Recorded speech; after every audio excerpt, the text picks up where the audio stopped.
written by Tom Harper. The Belt and the Road Initiative (BRI) represents most recent engagement with the former Soviet Union, while China's involvement in the region has often been seen as a recent development. It is also the latest chapter of China's long history in Eurasia, stemming from the establishment of the Silk Roads in the early days of the Han Dynasty. This history has played a role in shaping China's perception of its international role, which China views as the country's return to great power status rather than its rise. While the project has often been interpreted as part of China's global quest for economic development, there are other dimensions that have been subject to less attention. The initiative's land routes can potentially wean Chinese trade off the traditional maritime routes, rendering it invulnerable to a naval blockade, a priority in the face of ongoing tension between China and the United States. At the same time, the project also clashes with established Russian initiatives in the region, all of which feeds into the common fear of Beijing attempting to usurp Moscow in its traditional sphere of influence. It appears that the BRI, alongside the recent American military surge in Afghanistan, is another chapter in the great power competition over the Eurasian chessboard.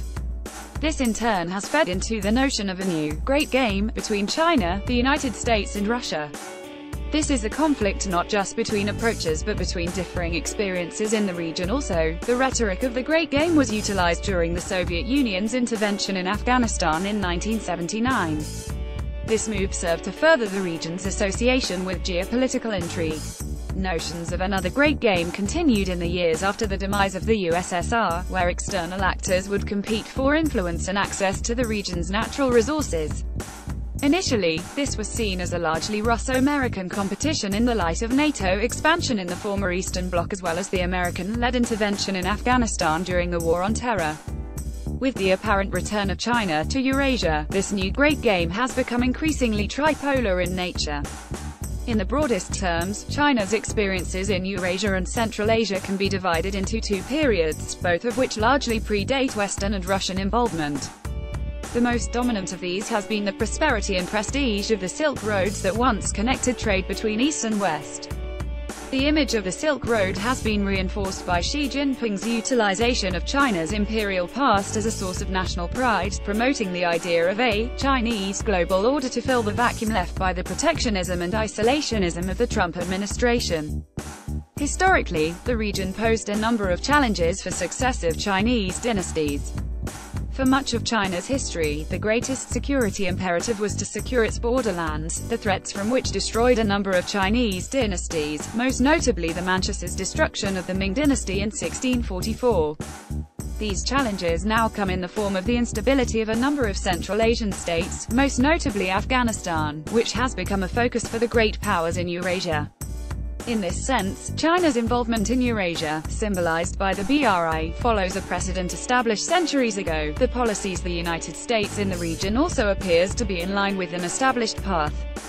Alejandro Colas once asserted that Eastern empires, such as China, derived authority from cultural and bureaucratic sources while Western powers relied upon martial prowess. This appears to be reflected in contemporary Eurasia, with China pursuing economic goals as a source of political legitimacy while American foreign policy appears to be dependent on its military power.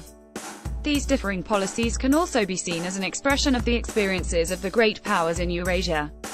While China attempts to invoke the Silk Roads, American policy appears to be rooted in the geopolitics of the Great Game and the Cold War, underpinned by mutual suspicion. These suspicions have served as a common theme in the great powers' varied approaches to the region. Specifically, these countries have been partially motivated by their suspicions over the intentions of other powers.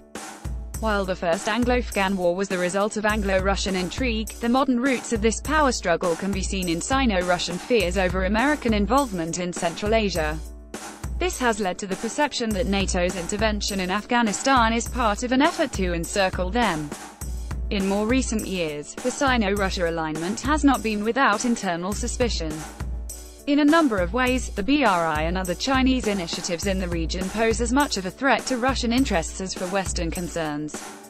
While China and Russia have common security interests, there is the potential for clashes over economic initiatives, with fears that China may edge Russia out of its own sphere of influence.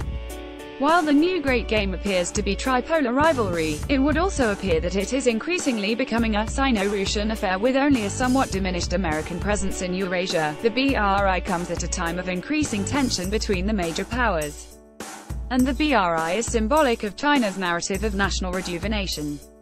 It represents China's aspiration to return to the status it once possessed, whilst also being a strategic means to bypass the United States' maritime dominance. The initiative is in keeping with the geopolitics of the past, and in so doing raises the specter of the Great Game once again. Tom Harper is a doctoral researcher from the University of Surrey specializing in Chinese foreign policy. Image credits CC by President of Russia Flick.